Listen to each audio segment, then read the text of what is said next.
Hello, everyone. My name is Dr. Yonit Arthur. I'm an audiologist and coach. You're on the Steady Coach. And welcome to what I think is going to be an incredibly useful and enlightening conversation for you if you are dealing with difficulties sleeping along with any neural circuit symptoms, whether that's neural circuit dizziness from PPPD, MDDS, vestibular migraine, other medically unexplained chronic dizziness symptoms, or tinnitus, or hyperarousal, chronic pain, chronic fatigue, brain fog, whatever symptoms you're suffering from. If sleep problems are part of it, you're going to find this interview incredibly helpful. Here to help us untangle how to specifically address sleep problems is Dr. Daniel Erichsen, who goes by Coach Daniel. Daniel is the co-founder of the Sleep Coach School. He is a sleep physician, and he also runs the Sleep Coach School YouTube channel, which is going to be an incredibly useful source of information for you if you're dealing with sleep problems. In this conversation, we're going to cover what insomnia actually is. Hint, it's not what you think it is. And we're going to cover some very useful practical ideas about how to apply all the stuff you've probably already learned on my YouTube channel and podcast to the very specific problem you're having now, sleep problems. To learn more about Daniel and the amazing work that he does, please visit his YouTube channel, which I will link in the video and podcast description. You can also visit him on his website, thesleepcoachschool.com. Please enjoy this conversation. And as always, if you found it useful, give it a like, share it, subscribe to my YouTube channel, give the podcast a follow, consider leaving us a 5-star rating. All of these things help us reach more people just like you who need information like this to recover. Daniel, thank you so much for joining me today. Welcome. Thanks so much. Excited to be here. And I was just telling you before we started the recording that we're recording this right at the beginning of 2025, and I have been bombarded with questions about sleep problems over the last few days. It's like they knew you were coming on the channel, and so here we are. We've got the expert himself right here. Oh, that's I'm very excited to get a chance to answer them, and and to be here in general. Every now and then people ask me, "Hey, do you want to join this podcast, or do you want to collaborate on this?" And 9 times out of 10, I look at the person asking their content, and I say "Oh, this is not going to be a good fit." But when I saw your content, I was like, "Oh, wow! Oh, Yonit has the same ideas as I have." So very excited to be here. Yeah, I think we overlap a lot, and one of my favorite things is when I speak to someone who's just kind of doing something a little different from what I'm doing, but then we end up reaching a lot of the same conclusions and are using a lot of the same techniques in our work. It's very affirming for me, first of all. So I really enjoy that. But also it gives me a sense of relief on behalf of the people who ask questions about things like, in your case, insomnia, when they don't necessarily think of that as a dizziness related problem. And preview, everyone, it's not really a dizziness related problem. It's a nervous system related problem, but we will get into all that, I'm sure. So let's get started with you just sharing a little bit about yourself and how you got into this work. Absolutely. So starting actually from, let's say, the very beginning, how I get into medicine, because my background is I am a medical doctor. My family is very much in the healthcare space. My mom is a nurse. My dad's a doctor. My sister is a doctor. Her husband is a nurse, et cetera, et cetera. So it was just very natural for me to become a doctor. And I actually did my medical school in Sweden, where I grew up. But I heard that in terms of further education, residency training, the U.S. was the best residency trainings in the U.S. So I was like, okay, I'm going to try to go there. It was not easy, but I did get a spot in pediatrics, which I love. So I did the pediatric residency. But I always knew I wanted to specialize in something. I knew I didn't want to become a generalist. I wanted to have my field of expertise. And a friend of mine just randomly said, "Hey, Daniel, do you know that there's a fellowship in sleep medicine?" I was like, "Really? You can become a sleep doctor?" I was so intrigued by that, read up on it, and I was fascinated and I was interested. So I applied and I got in. So I became a sleep doctor. And I finished that fellowship in 2011. And then I started practicing. And as a sleep doctor, let's say 80% of your training is on sleep apnea. People who have trouble breathing during their sleep and maybe need a CPAP machine, et cetera, et cetera. But we were also trained on the basics of CBT-I, or cognitive behavioral therapy for insomnia, which is considered like the gold standard like therapy for insomnia. And when I started practicing, I realized that insomnia is just as big as a problem as sleep apnea. Maybe it's a bigger problem. Maybe more people suffer from that than anything else. And so I tried these CBT-I techniques, and sometimes it seemed to help, sometimes not. But I kind of like, I did my best for many, many years. But then in 2018, I had this idea that what I'm doing in the medical office, it's kind of, it's not making a difference. I'm talking to one person, at a time. I may reach, like, maybe I can talk to 5 people in one day, but I'm never going to be able to reach a whole bunch of people. And my idea was still that CBT-I is effective, but it hasn't reached like a broad audience. So I was thinking, I'm going to start a YouTube channel and I'm going to mass educate the world on CBT-I. And that became a mass education, like, for myself. I wasn't an expert at all. There was so much lacking in my understanding, but in this like constant interaction with my community, my followers, my subscribers, I started to understand. I started to learn, and little by little, I gained, in my humble opinion, a quite thorough understanding of insomnia. And eventually that led me to a place where I'm no longer practicing medicine. I'm a full-time business owner. I've written many books on sleep. I oversee this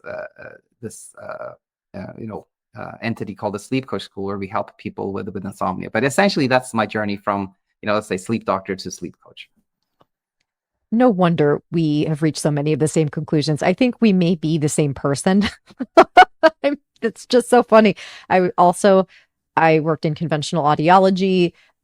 You were very diplomatic about it, so maybe you didn't experience the level of frustration that I had working as an audiologist in the settings that I was in. And it was also around 2018 when I had my crisis. So I call mine a crisis. Again, yours sounded a lot more dignified than mine. But also, when I started working with people with chronic dizziness kind of in a newer way, initially it was very CBT led as well, because that's actually also for people who are dealing with chronic dizziness symptoms. The gold standard that actually, unfortunately, most people don't even get is SSRIs, vestibular rehabilitation therapy, and cognitive behavioral therapy. And my clients quickly taught me that that was not going to be enough, that you can't change the way someone thinks and expect that to change the way someone feels all the time. Changing the way someone thinks is really, really valuable. And I can't wait to hear how you are using the principles of CBT, specifically the CBT-I, which I've been exposed to. But it seemed inadequate for my purposes, and sounds like we reached that same conclusion. Yeah. I think the journey is very, very similar. And I think maybe you were more, you saw at the time you were working within the system, you already saw how the system wasn't actually helping people, maybe creating more struggle for them. Yes. I wasn't initially at that level. It was more of a process for me when I started to realize how what I was doing was actually not helpful. But anyway, I think we landed at the same place in a very similar way. Yes. Well, that does remind me to ask an important question just to kind of set up this conversation. Obviously, I'm asking you questions about insomnia because the people that I work with are dealing with chronic physical symptoms, often dizziness related symptoms, which has a whole host of other symptoms attached to it. Sometimes chronic pain, sometimes tinnitus or hyperacusis, sensitivity to sound for people who don't know what that is.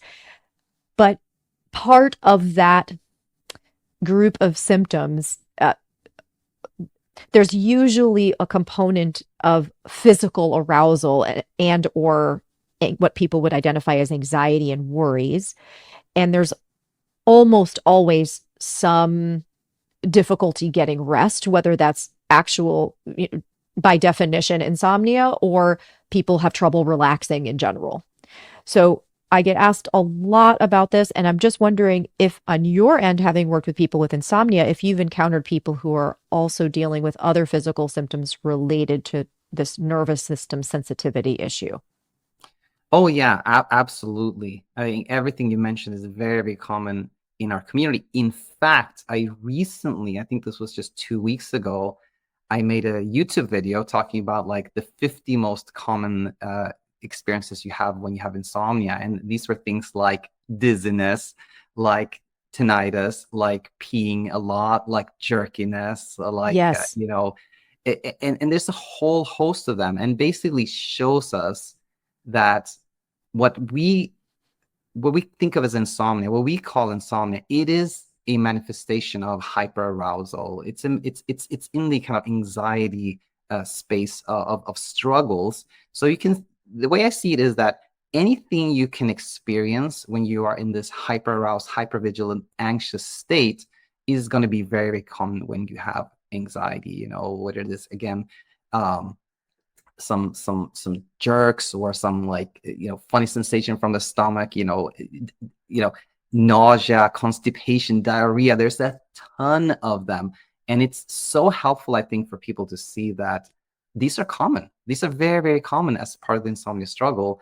They do not mean that you have like a serious underlying medical condition. Of course, don't make it advice here. If you're concerned about your health, talk to your doctor. But this said, physical symptoms, very, very, very common as part of the insomnia struggle, for sure. That's right. And just because insomnia happens to be your primary symptom, or chronic dizziness happens to be your primary symptom, or tinnitus, or whatever it is, doesn't mean that they're actually distinct disorders, I would say. I don't know. Do you agree with me on that? You're nodding. Okay, good. Whew, okay. So let's define insomnia. So maybe you can start with the kind of the conventional definition of insomnia, and then I'd really love to hear how you think of insomnia. Yeah, no, that's perfect. I think that's a great place to start. So the conventional definition, if you look at like the DSM criteria, they would read something like this. If you have trouble falling asleep or trouble staying asleep for more than 3 days a week for more than 3 months, you have insomnia. As you can see, it is purely descriptive. It says nothing about the reason you have trouble sleeping. So if we use the conventional description of insomnia with the conventional definition, someone who, for example, works for, has a shift work job, and they happen to have trouble sleeping for nights in a week for a stretch of time, would be called an insomniac. So would a person who sleeps next to a snoring husband and has trouble sleeping, they would also have insomnia, right? But that isn't helping anyone, because again, it just describes what is going on. So technically, somebody with insomnia could say like, hey, why do I have insomnia? And the doctor would say like, well, because you have trouble sleeping more than 4 nights per week. Right. Well, why do you I have love trouble those sleeping 4 circular. nights a week? Yes. Well, because you have insomnia. It's unhelpful. So the way we define insomnia is that it is an ongoing self-perpetuating sleep struggle rooted in a fear of being awake, or a fear of not sleeping. And for that to make more sense, let us talk with how insomnia typically starts.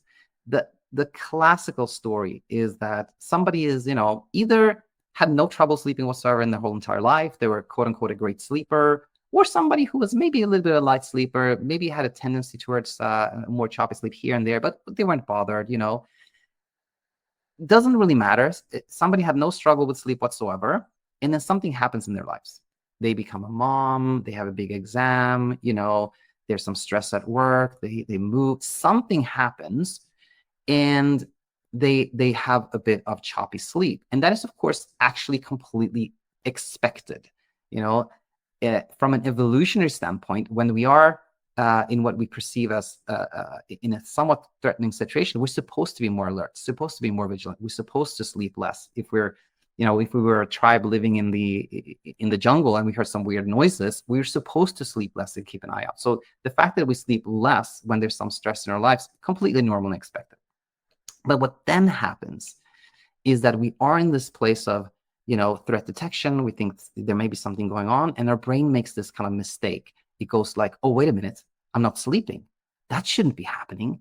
So essentially the brain identifies not sleeping, aka being awake at night, as a threat, as a danger, as something that shouldn't be happening. And what then happens is, now the initial reason we had some choppy sleep is irrelevant, because what now keeps us awake is our fear of not sleeping. And then, of course, when we're not sleeping, we go like, oh my gosh, this is a real problem now. What should I be doing? And we become more afraid of not sleeping, which keeps us awake more. And now this is what we call insomnia. So again, insomnia is an ongoing self-perpetuating struggle rooted in a fear of not sleeping. So it's all based on this fear, really. If you had just replaced the word sleep essentially with dizziness, that would be a beautiful definition of neural circuit dizziness, of chronic dizziness symptoms that are, I call them medically unexplained, not to imply that there's no neurological basis for them, but to indicate that there's no physical abnormality or disease process that's causing them to continue. Just to put that definition out there, but same thing. That goes back to what you said about, like, you said something along the lines that there's no kind of principal difference in a sense between like chronic dizziness and chronic insomnia. And I totally agree with that. It's the same idea, same thought. It's the same struggle. It's just that the focus was on a little bit different thing. That now one person may have the focus is on dizziness. Then we say, oh, this person has kind of chronic dizziness. They also have some sleep struggles, right? Or another person is more focused on the fact that they're not sleeping. Then they have insomnia, but they also have some struggles with dizziness. But it's the same exact thought process, same mechanism. It's the same entity, same struggle. Okay, so now I have probably a bit of a nuanced question, but I'm sure you've been asked this question before. I get questions from people who say, but I'm not anxious. I don't have anxiety. I've never had anxiety. I'm not really afraid of not sleeping. It's actually the lack of sleep itself that's my problem. When I don't sleep, I feel so awful that's the problem here. It's not really about the fear. It's about the fact that when I don't sleep, I feel awful. And of course, how am I supposed to not or accept that? Because that's awful. So what do you have to say to people who don't identify the anxiety and fear in this cycle? Yeah, that's a great question, and one that I have gotten many times. And I think there are like two things I want to talk about here. And firstly is the experience of like, I'm not anxious, I'm just not sleeping, right? Well, one explanation here is the one that, some people are going to be resistant to, which is that maybe you are anxious, maybe you just don't identify anxiety, right? The fact that you're asking about it, you're curious about it, you're wondering, maybe that shows that you have some fear around it, right? And it's maybe an invitation towards like just honesty and self-exploration. But sometimes, and I think this is more rare, but sometimes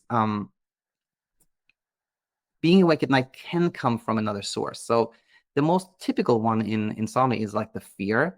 The fear places us in this like hyper-vigilant, hyper-aroused state, in this readiness state, and that keeps us awake. But think about a child before Christmas. They can also be awake at night. They're not scared. They're excited, And a child before Christmas, their hyper-arousal comes from a state of like anticipating something positive, something nice, right? But they're also in this hyper-vigilant state, right? So what can happen is that we can have what we call like the wonder wall. In our teaching, we call it the wonder wall. And that's when pure curiosity and wondering why we're not sleeping keeps us awake, right? The hyperarousal comes from like this curiosity, this monitoring, not necessarily so much fear, but just like, I wonder why I'm not sleeping. Well, guess what? Wondering why you're not sleeping is enough to keep you awake.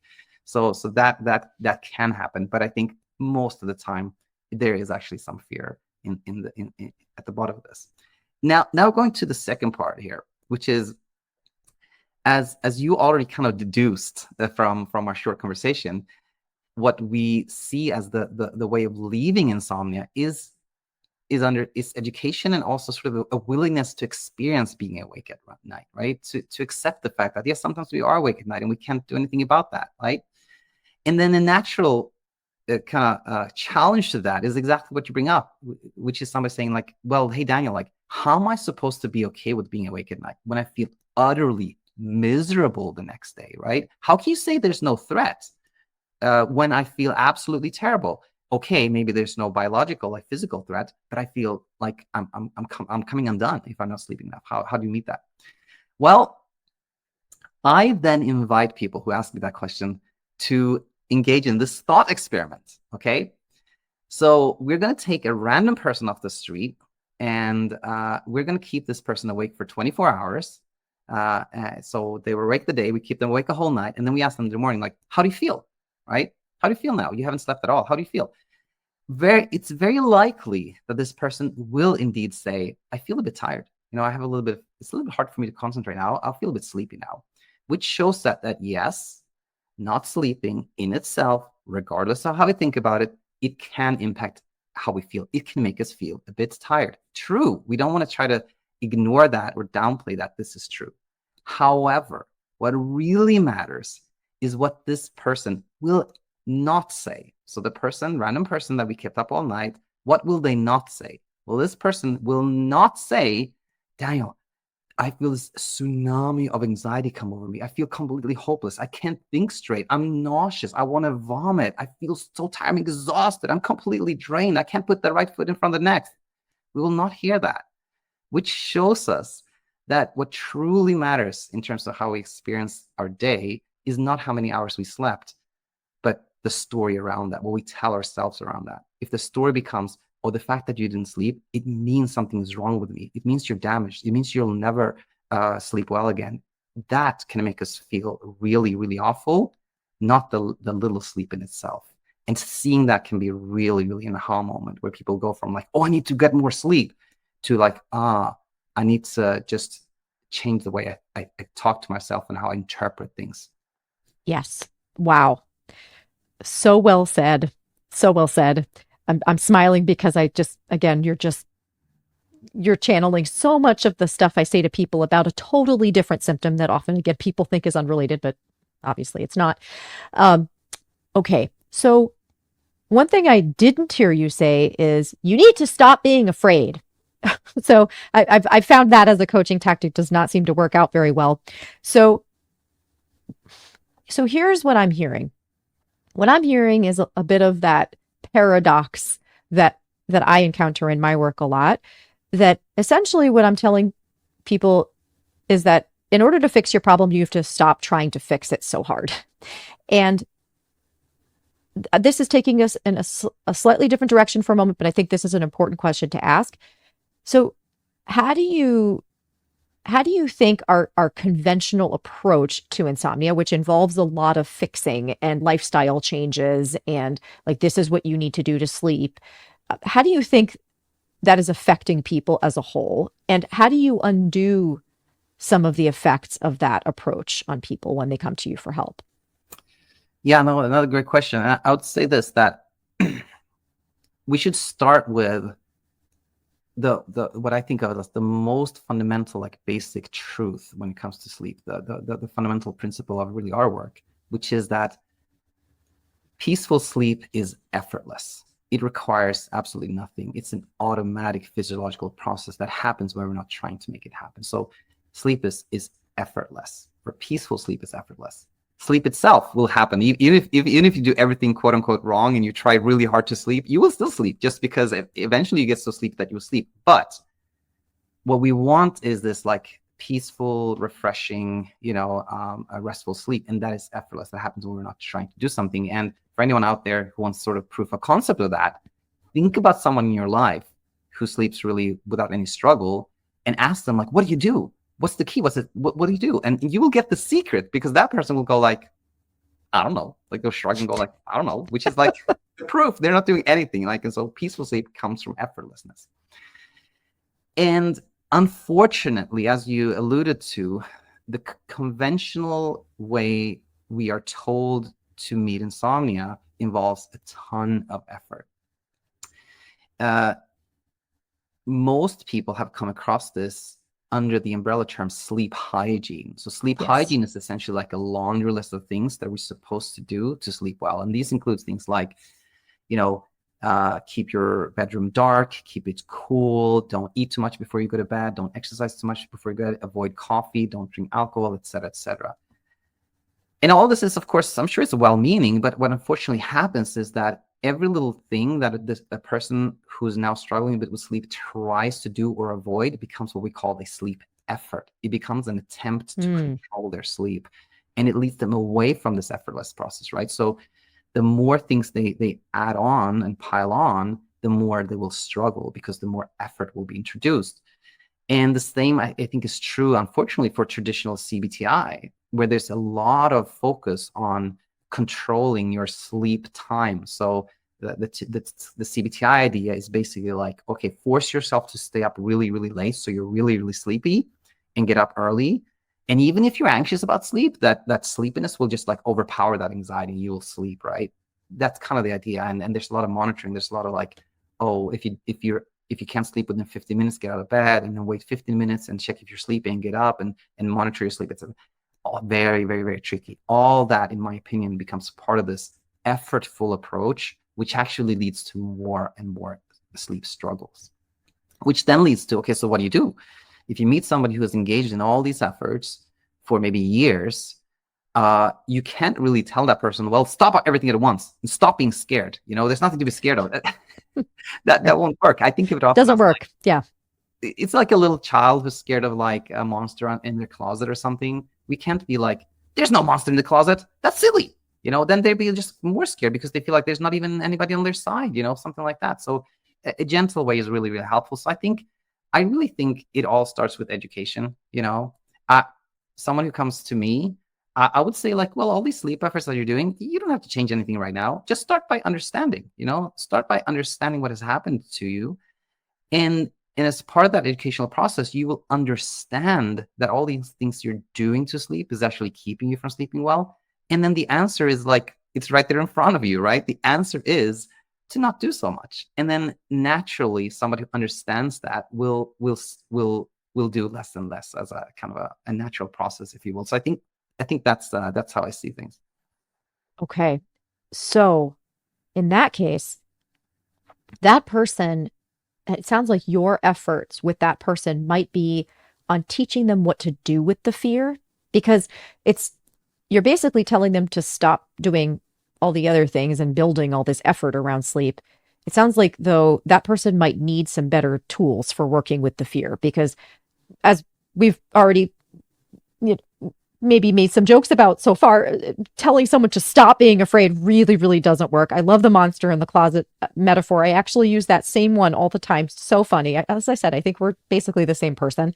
Um, so, so how do you teach people skills around working with their fear? And are cognitive tools like just reframing and education all people need to know? Yeah, that's a very nice question. Like going back to maybe like a more of a big picture discussion here about CBT in general, Mhm. I think there are a lot of things in the CBT-I or CBT approach that make a lot of sense. Like the idea that thoughts aren't who you are, or thoughts aren't necessarily true, like looking at what's Totally. from the outside, very, very helpful, right? Now, the tricky thing, I think, with the traditional CBT approach is that it often lands in a place where you have the understanding that, yes, thoughts, like how you think, is actually what produces emotions. Like emotions come from thoughts. So what you want to do here now is just willfully, deliberately changing your thoughts. That can be tricky. We can have like fleeting thoughts that are not very rooted in us. I usually use the example of melatonin. Like the idea that I need melatonin to sleep, but you don't necessarily believe that 100%. You've been taking melatonin a long time, but then you're like, you hear this thought in your mind, like, you have to take your melatonin to sleep. And you go like, no, I don't. I know that's not true. And you can sort of dismiss that thought. And maybe that thought kind of goes away or becomes unimportant. It doesn't happen so much because it was, your brain didn't believe it that much. So sometimes thoughts can be dismissed like that. But other times we have like deeply rooted fears and deeper rooted beliefs and thoughts like that can't really be dismissed, I think.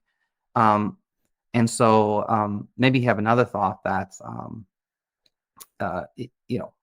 whatever it is, if I don't sleep enough, I won't be able to drive my car or something like that.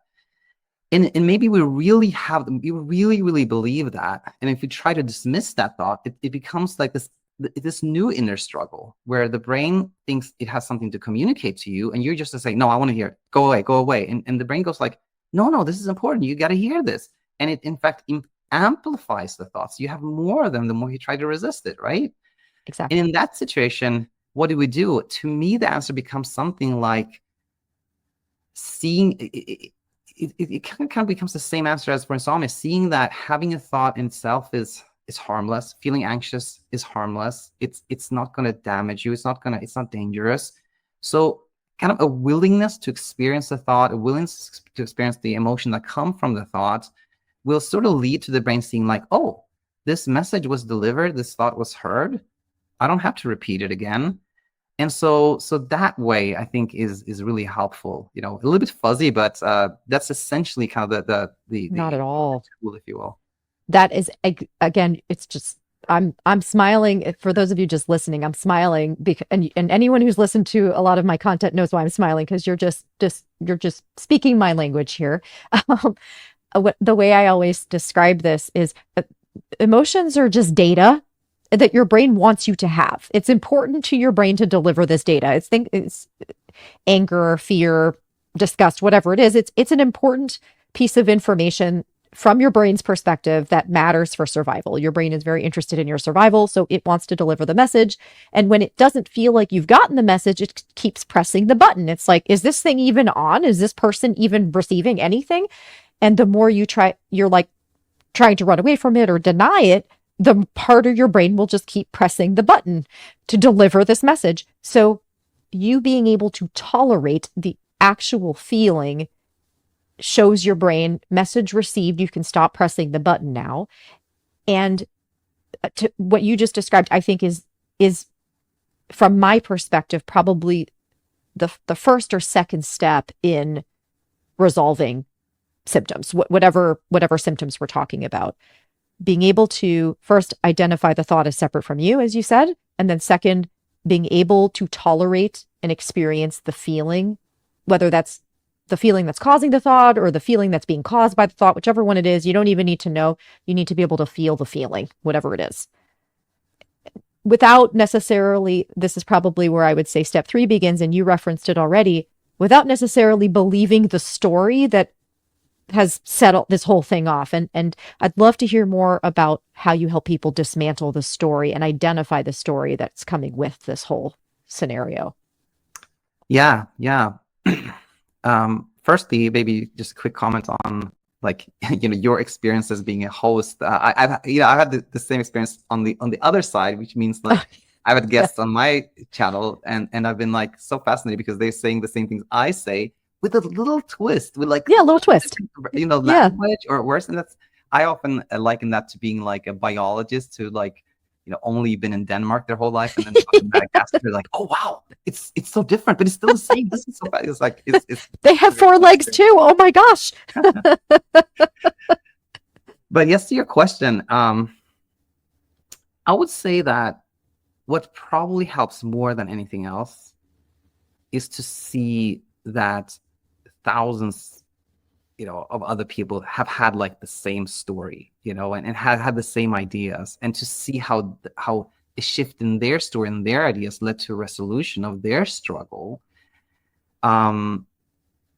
So what I think helps our community so much is all these quote unquote success stories. I say quote unquote because it's like tricky, because there's like, you don't want to look at sleeping as a success because that leads to performance anxiety, but everybody knows what a success story is, so I still use that word. But sure.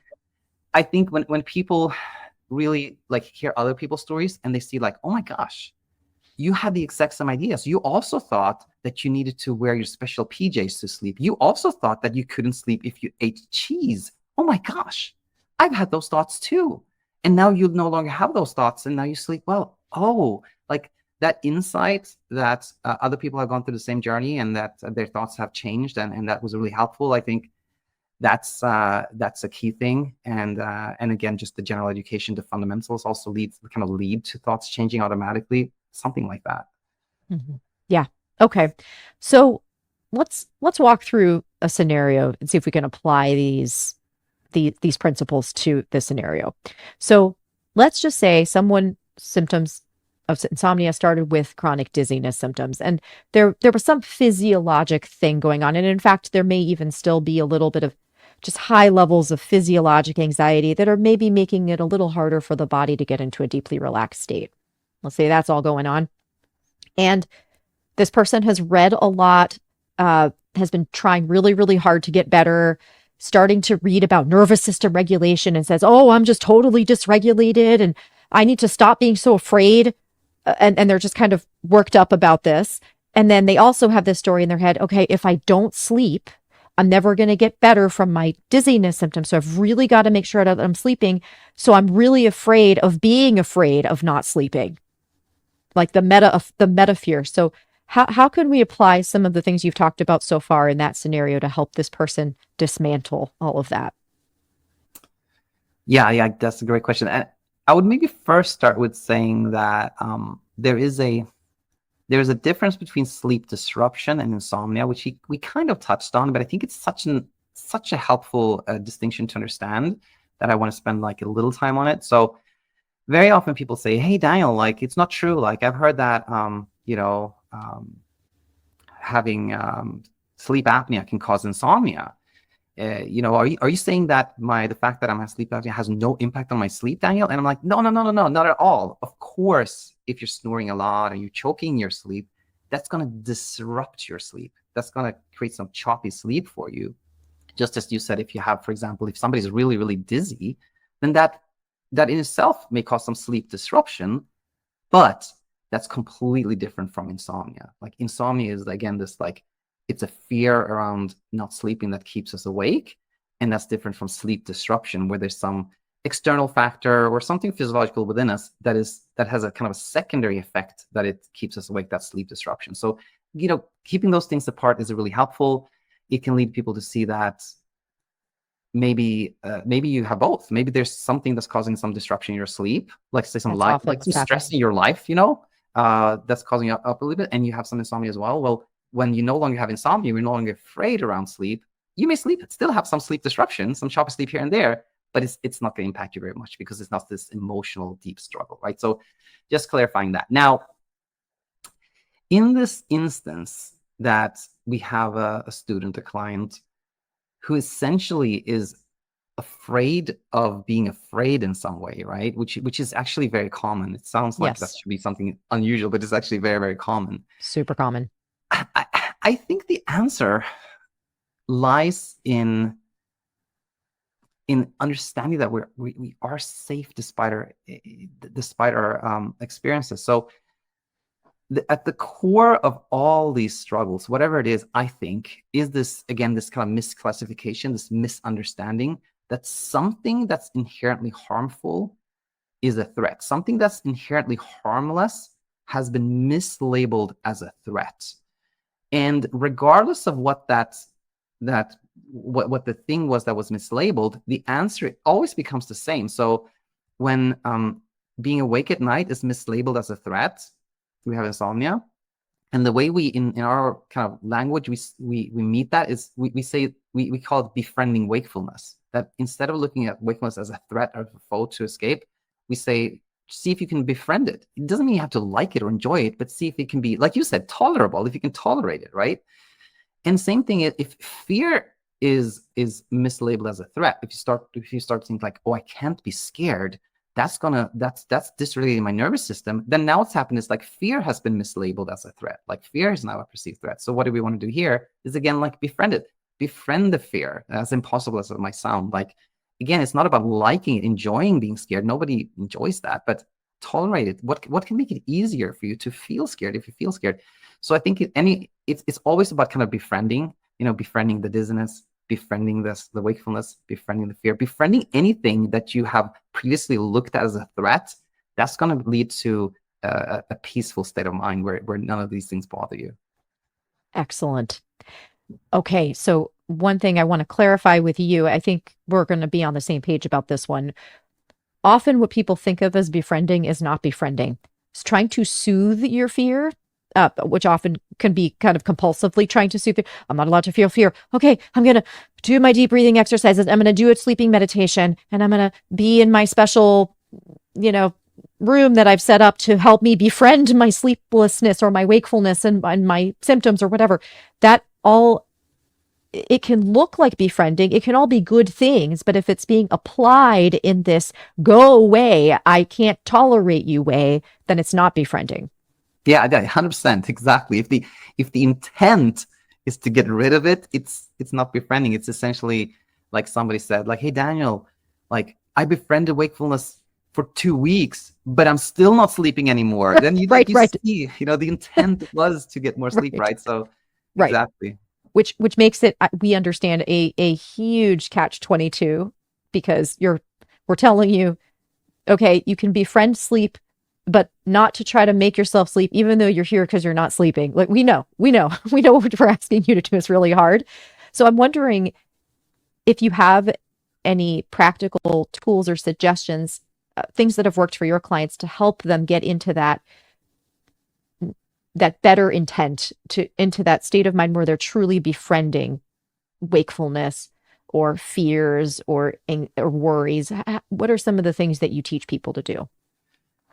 I would say that there is, well, I would say start here that simply learning kind of cognitive understanding in education is really helpful. But often what really leads to a shift is actually the experiential learning, you know? Yes. And so often it's when somebody starts from a pure intellectual standpoint, they start reading a book or learning, and then something happens, They have this night when they're like, whoa, I fell asleep without a promise. I slept great all night. And in the past, when this person was kind of uneducated, they might have been like, oh, what was it? Was it that I didn't eat cheese? Was it that, oh, no, I took a long walk. There was a long walk, right? And it becomes tricky because it becomes another path to more effort and trying, right? But when a person is educated, they have this kind of magical moment experience, and they're like, oh, this happened because I wasn't trying. This happened because I was okay to experience whatever was going to happen. And it becomes this like deeper, like experiential learning, which in some mysterious and magical way leads to this like thought, changes, like this deep-seated changes that, leads to where you want to be. So experiential learning, I think, really, really helps. Okay. Can you, again, just, I'm gonna push you on this, because I know lots of people watching this are like, okay, all right, I can kind of buy into this, but I'm just so miserable. I'm physically miserable because I'm so darn tired. I have these stupid physical symptoms on top of it. I'm just not, it's so hard for me to do this without the intent of trying to get rid of it. So, Daniel, do you have anything you can walk me through, or any stories, or any exercises that you can do to kind of help me see the difference or experience the difference?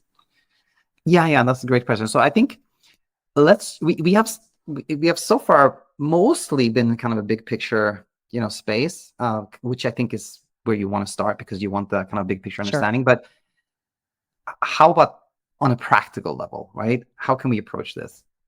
Well, when somebody has understood where their insomnia comes from, I think one thing that is really helpful is this befriending wakefulness concept. But on a more practical level, what does it mean? What does befriending wakefulness actually mean in kind of like in practical terms? Well, what we typically do when we have trouble sleeping and we find ourselves awake at night is that we try to force sleep. We try to put on the meditation tape. We put on the blue blocking glasses or whatever it is, and we try to force sleep to happen, which creates more struggle with us. So befriending wakefulness is anything that makes it a little easier for you to accept the fact that you're awake at night. And that can mean, for example, having a nice book, that you enjoy to read, like, or a podcast or a Netflix show. And people are like, what? Netflix? Can I watch it? Put a screen on and watch? Yes, of course. Oh Like, no, it's going to mess up my brain and then it's I'll never sleep fine. again. Yes, yes, If, yes. if the fact that you're watching a show like in the middle of the night leads you to a place where you're like okay with being awake, it teaches the brain that being awake is not a threat, and it's really, really helpful. So so that's really nice. And sometimes people they go like, well, Daniel, like if I read a book that I actually enjoy, isn't that going to make me more awake? And then I always go like, now you're onto something. Now you really discovered something. You Bring it discovered, on. yeah, right? What you discovered is that you're afraid of being awake, right? Because the question comes from like, won't that make me awake? You've just discovered your own fear of wakefulness, which is what keeps you awake at night. So if you find that, if the question came up for anyone listening, like, oh, if I do something enjoyable at night, won't that make me more awake? you've just discovered your fear of wakefulness, which is like even more inviting you to do something you actually enjoy, right? So that's kind of a practical level of befriending wakefulness. What often comes up is people say like, well, Daniel, like, I don't want to do something enjoyable. Like, there's nothing enjoyable for me at night. Like, I'm just so tired. I'm drained. And if I'm honest with myself, I just want to sleep. And I always say like, well, honesty is really helpful. You can't force yourself to enjoy something if it doesn't feel enjoyable to you. But guess what? Just resting is nice. If you just want to rest with your eyes closed, that's just as much befriending wakefulness as like watching a Netflix show. That's just fine. Anything that isn't an attempt to force sleep is befriending wakefulness, really, really helpful. So befriending wakefulness, talk a little bit about that. The second thing that is practical is what we call the timeless night, or the timeless way. And so what does this mean? Well, another very common tricky part of insomnia is the monitoring of time. And this is a person who's like, they checking what time they go to bed, how long it takes them to fall asleep. They have maybe a tracker, and every time they wake up, they check what time it is and how long they slept, et cetera, et cetera. And firstly, I want to say that this is not an invitation for self-criticism. It's very natural when we feel like we lost control over sleep. What can give us a sense of control is tracking time and monitoring time. Of course, it's very natural that we do that. However, it's tricky because no matter what happens, it leads to performance anxiety. If you find that you weren't sleeping enough according to your calculations or your math, then you're going to be like, I need to sleep more. And that's going to introduce effort, right? And if you find that, oh, yesterday I slept enough, I slept 7.5 hours, then the idea is going to be like, how do I repeat that, right? Which also leads to performance anxiety. So not knowing what time it is, not tracking time is super, super helpful. And how can we practically do that? I think I just want to point out that's in opposition to what CBT-I often does, which is so micromanaged. I'm glad you said that, because that is, I could, again, I work with people also who are dealing with a lot of fear, and boy, if you throw a structured schedule at someone who's dealing with a lot of fear, it can become just a new point of fear and obsession. So 100%. Yeah. Sorry to interrupt you, but yeah. No, not at all. And actually the majority, I would say, I think it's actually the majority of the people we work with have tried CBT-I and found it to be like just exacerbating their struggle because of exactly what you pointed out. So unfortunate that this is the quote unquote gold standard. But anyways, on a practical level, what I often say is ask people is, okay, what time is, because of obligations, what time do you usually have to get up in the morning? And let's say somebody says, well, it's convenient for me to get up at 6. Okay, well, good. Then set an alarm at 6. And that's kind of when you start your day. And then think about the evening time. When would you say that your day changes into night? And what I mean by that is sort of like the energy around how we think about day and night, meaning like we think of the day as like this for getting things done, work, obligations, tasks, that's our day. And then night is for nothing. Like it's for resting. It's for no obligations. And when we don't have to do anything. When does that start for you? And let's say maybe somebody says, well, I think my night starts at like maybe 10, right? Then I'd be like, okay, so what you can do now is like from 10 or so until your alarm goes off in the morning, you just make a point of not knowing the time. You just do what you feel like. If you feel like, watching a show, good. If you feel like talking to a neighbor, good, do that. Like, do whatever you feel like. And sometimes people go like, so when do I go to bed? Same thing, like go to bed when you feel like it. Don't make it a chore or pressure point or anything like that. If you feel like going to bed early, that's great. And that timeless way, which makes everything kind of fuzzy and unclear, is really, really helpful because it kind of nudges us or invites us to this kind of effortless way. So befriending wakefulness, very helpful. The timeless way is really, really helpful. And I had 3 more kind of practical tips that I prepared as I was reading your messages. And one of them is to use the internet or use information in kind of a wise way, which means not to Google things to kind of problem solve, right? Because that's a real rabbit hole, right? So many in our community go like spend hours like problem solving and searching online. So I would invite anybody that has trouble sleeping to say like, just maybe just as an experiment, just for 2 weeks or something, say like, I'm not going to use the internet to problem solve my sleep or anything like that. That can be really helpful. Number 2, maybe don't talk about your sleep. You know, like so many people are like, the first thing friends and family member ask them is like, how do you sleep last night? And that invites Yeah. them to like talk about it and spend time. So like maybe also just see what happens if you just tell people like, oh, I'm not interested in talking about sleep for now. See where that leads you. And then if you use a tracker or a monitor like that, maybe see where we're not using that leads you. And then those are kind of practical things that can really help. Wow. Oh, those are all really good pieces of advice. Goodness. Uh, and all of those, again, I can see the common thread between them is you're you're you're trying to reduce the fear of the symptom itself and the fear of the symptom itself. By doing those things, you're taking the pressure off. And that, as I was hearing you say this, I was noticing a sense of relief on behalf of the people who are struggling sleeping right now, whether they're dealing with dizziness, tinnitus, hyperarousal, or something totally different, or maybe just sleep issues. And it made me think. So we've focused very specifically on the fear of the sensation or the lack of sleep itself. We've focused a lot on the fear of the fear. Are there any other things that you've identified that seem to play into this? And I guess I should say that this is something you mentioned at the very beginning, that sometimes people might have had a stressful period of time that kind of led to this choppy sleep that then morphed into insomnia, which is a separate phenomenon.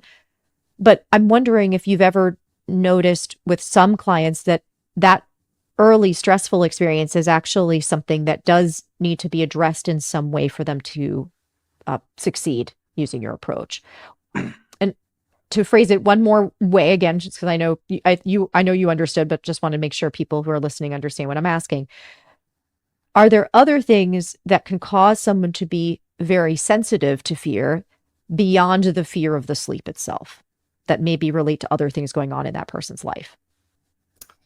Yeah, I definitely believe so. And I would say if somebody let's just make up a scenario here is having like they have a really stressful job that they don't particularly like, and that was the initial cause for the sleep disruption that then became insomnia, right? Yes. And let's say they're, thanks to kind of education and taking this journey within and acceptance and all of this, their insomnia is not a factor anymore, but they're still having a lot of stress. They're still having choppy sleep. Well, maybe in some cases that's something you want to look at. Maybe there's something that's going on in your life in practical, in the kind of actual, day-to-day parts of your life that you may want to change. That could be a case. And now you also asked sort of like, apart from what we talked about, are there other factors that can keep a person Afraid. in Yeah. a state of like fear or Yeah. like having an Hmm. ongoing fearful? I would say yes. I think we kind of actually touched upon it, but what I often find is somebody saying like, hey Daniel, I think my struggle with insomnia is not so much an issue for me, but I still struggle a lot with anxiety and then maybe ask about that. So how do we approach that? Well, I do X, Y, and Z to get rid of the anxiety, right? So it's the same thing that can happen in life in general that we may not connect the dots. So somebody may be in a place where they've kind of accepted wakefulness and they don't struggle with insomnia, but there's something else that they're trying to push away, and oftentimes it is the kind of like the very fundamentals, like the feeling scared or feeling anxious, right? So I'd and it can be tricky because if we're habitually trying to escape things in one aspect of our lives, it can kind of spill over to other aspects, et cetera, et cetera. So like just seeing that it's sort of all the same is really, really helpful. And oh yeah. One little thing to add here that can be helpful. Another source of fear around sleep is what we hear about the effects of not sleeping on our health. So I think that this is really helpful to talk about. A lot of people go like, "Hey Daniel, how can you say like I don't need to worry if I'm awake at night when studies show that if you don't Yes. sleep enough, you'll get dementia, or studies show if you don't sleep enough, Yes. you'll get cancer, things of that nature." Yes. Well, guess what? No medical advice here, but I've studied this extensively, and there's actually there's no evidence for this. Like there's no causal link. There's no evidence showing that little sleep or insomnia causes any health problem, right? There is no such evidence. What we do, like when you see a headline like, oh, insomnia linked to diabetes, what they have found in this study invariably is that they talk to people who have diabetes and they ask, like, how do you feel you sleep? And they say, it's like, I don't sleep very well. And they talk to people who don't have diabetes, and like, how do you sleep? And they say, like, I sleep pretty good. And they're like, oh, look, there's a link between little sleep and diabetes. So, you should get your 7 hours. But of course, that's not Right. the case is different. The causality is reversed. It is that when we have health issues, that tends to cause sleep disruption. That tends to, diabetes or cancer or pulmonary disease or dementia, they all impact our sleep, not the other way around. So again, I found zero evidence for short sleep or insomnia causing any health issues. In fact, there was a very, very big study, meta-analysis that came out, was like 3-4 years ago, from Lack and Lovato, this Australian group, where they had a total of, like, I think it was 36 million people. And they saw that people who identify as having insomnia versus not had the exact same life expectancy. There was zero difference. And I thought, that studies like that are really reassuring. So I want to mention that as well. That is an excellent point. And actually, you're touching on one of the things that I was thinking about when I asked you the previous question. So first of all, just point made, and it's wonderful to hear that. Also very reassuring. I hope people heard that and maybe want to rewind and listen to that a few times. That is actually just it's overblown. Just because there's a correlation between two things doesn't mean that you not sleeping right now or you sleeping poorly right now means that in 5 years or 10 years or 20 years you're going to have this problem. However, if you have that kind of thinking, then that's an indication that herein lies our problem. So while the sleep is certainly very, or the lack thereof is certainly very uncomfortable, and we're trying to address it via this conversation and the wonderful coaching that you do and your team does, Daniel, the actual problem here is that your brain right now is doing this projection and worrying about these future possibilities in 10, 20, 30 years. That's actually what's keeping you from having good sleep. And also, if in the case of a lot of the people that I'm working with, having chronic symptoms, it's because your brain is wrapped up in this fear story, and you're there instead of where you need to be, which is right here, right now. And that is actually the reason for all of this fear that's keeping symptoms going. But that also brings me to this just kind of bigger problem that I see, again, a lot among my folks, just long-standing histories of health anxiety. And so the dizziness is not the first rodeo. It's maybe the most distressing one that they've had, or maybe insomnia is not their first rodeo, but it's the most distressing they've ever had. Everyone finds different symptoms the most distressing. But often people will see the particular problem they have, or rather the particular symptom they have, as the problem that needs to be solved, when bigger picture, the problem is just that your brain has this way of dealing with stress and dealing with the uncertainty inherent in living. And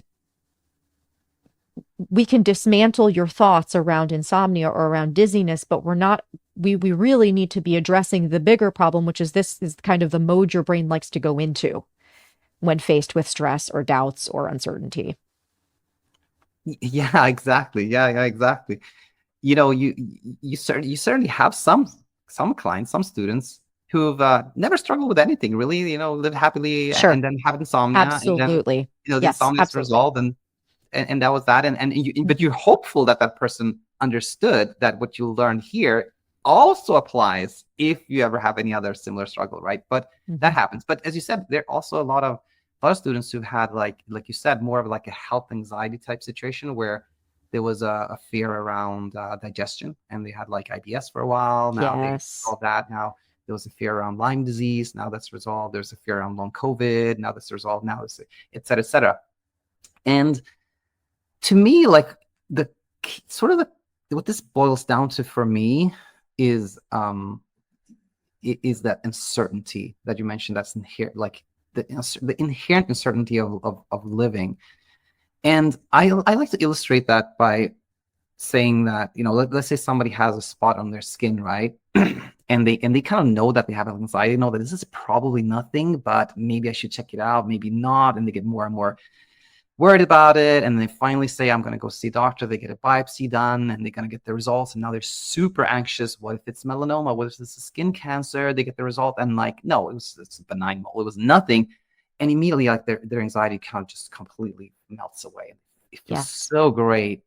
And it can seem here that they did the right thing. They had a fear around their health, and they make sure there was nothing to be worried about. Feels great. It can seem like that is the right thing to do.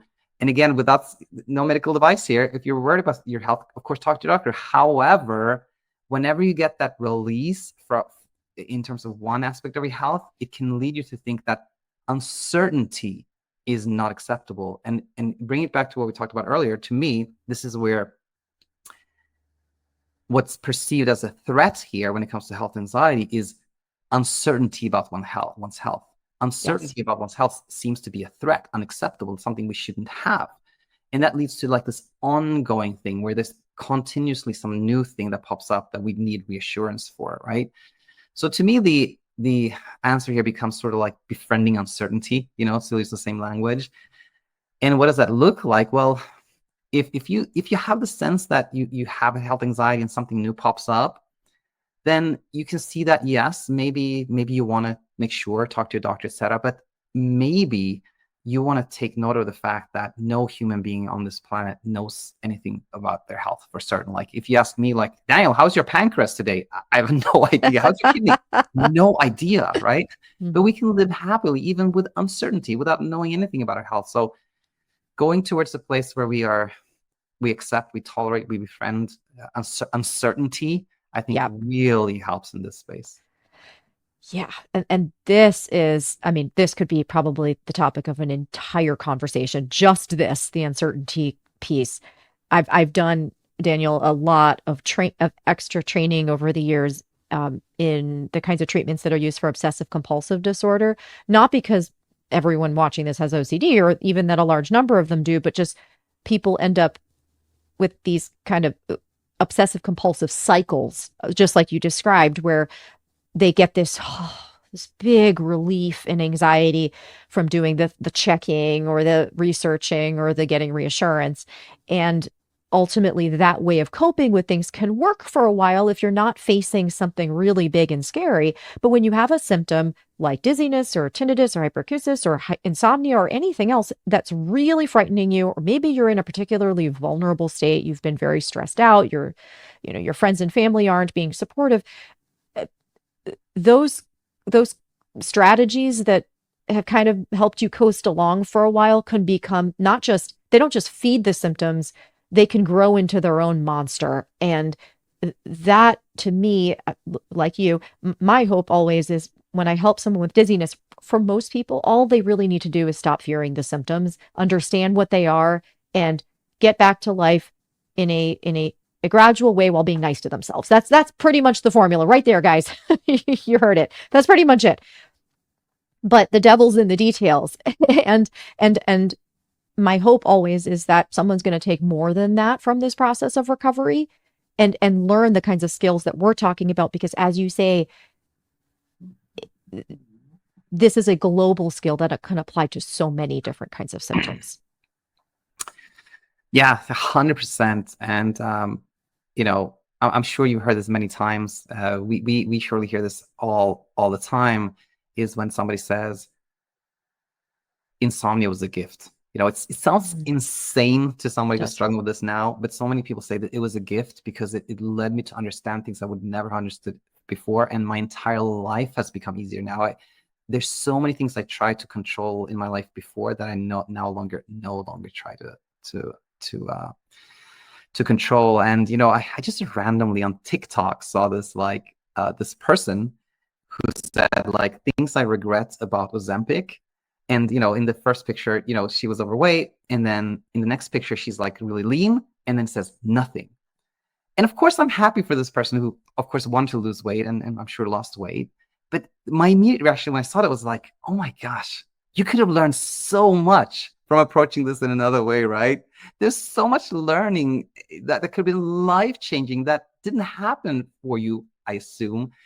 So, like all these struggles we have, they are an invitation for this inner journey that can be so transformative. So, yeah, 100% agree with you.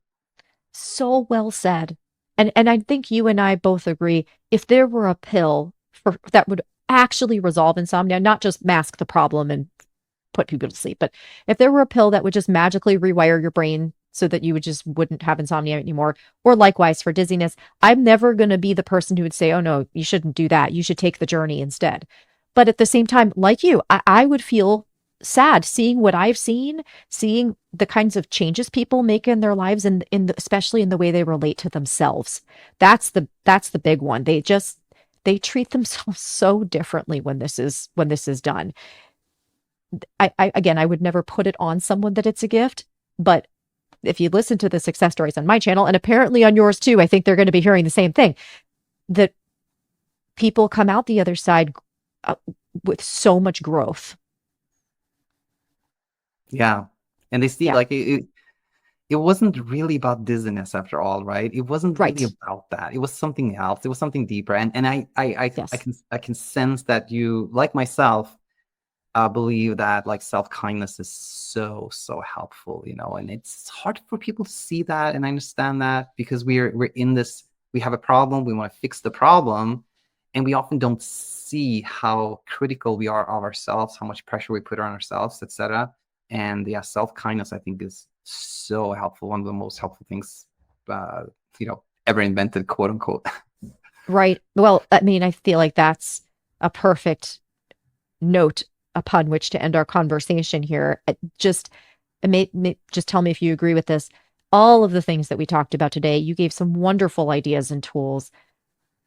The more you can treat this like a friendly experiment and um, treat yourself with a lot of grace in the process, the more smoothly this is going to go. Yeah, yeah, 100% agree with that. No doubt. When you I'm sure you use the same analogy, same example, but if you think about a friend who had tells you like, oh, I hardly slept last night, what will you say to your friend? Would you say like, what's wrong with you? Why can't you sleep like a normal person? Like, get a grip, like get over this. What time did you go to bed last night? Did you Yeah, go for a walk yesterday? you'd never do that. You'd be like, it's okay. You give them a hug, and when you treat yourself that way, the struggle really, really melts away for sure. Wonderful. One final thing before we close. I would love if you would like to share any hope with people listening who are having trouble with sleep. What have you seen? Are people able to recover from insomnia? Absolutely. Absolutely. And I know, as you point out, that for so many out there, it seems like they're in a hopeless situation where they're one person in the world who is not able to sleep, who is broken, has some brain injury or something like that. But the thing is that sleeping is like breathing or thinking. It's just a physiological process that can never be taken away from us. Your sleep system can never be broken. Your faith in your sleep system, can be shaken, and that can make it look like, you have a broken sleep system. That's never, ever the case. And I know for somebody out hearing this, I never met you. I've never heard your story, but I know your story because it's the same story as everyone else's with insomnia. And when you see that, when you see there's nothing broken within you, there's nothing abnormal happening, this is just a little bit of frazzlement, a little bit of a misunderstanding, and you see that once you're ready for this journey within, learning a little bit, deploying self-kindness, you too will find peaceful sleep and peace of mind come your way. Amen. Amen to all of that. Daniel, thank you so much. Now, I want people to be able to find you. So, where are the best places for them to find you and your work?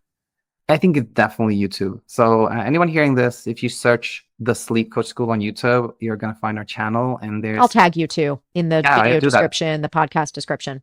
I think it's great because there's tons of just, free education, their success stories, their interviews, and that alone, I think, will be really, really helpful to anyone out there. Yes, long form content for the win with nuance and detail and step-by-step processes and reassurance all together. So totally, totally glad that you're here on YouTube and not just producing 30-second TikToks. That's very, very much appreciated. Okay, well, wonderful. And if someone wants to get in touch, maybe get help through one of your coaches, is the best place to start on your YouTube channel or on your website?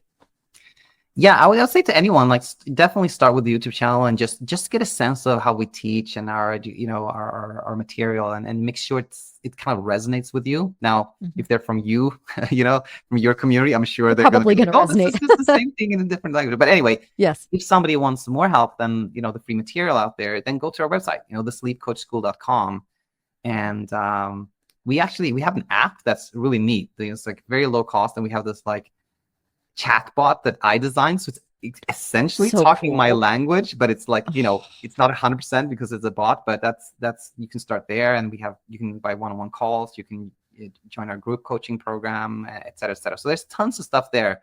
If you're interested, just, thesleepcoachschool.com. Daniel, thank you so much for being here today. Thank you. This was an amazing conversation. Going to bring so much great information and reassurance to a lot of people out there. And all of you, thank you for tuning in. I appreciate you being here as always. If you could like the video, share it if you found it useful, comment, let us know what you thought, share your questions below if you're here on YouTube. If you're listening to this as a podcast, head on over to the YouTube channel if you want to participate in the discussion. We always have fun answering the comments and seeing what information you feel you might need moving forward. Also, please be sure to subscribe to my channel. Follow the podcast if you're listening to this as a podcast. And as always, thank you all so much for being here. We'll talk to you again soon. Thanks so much. Take care, Daniel. Thank you. Bye, everyone.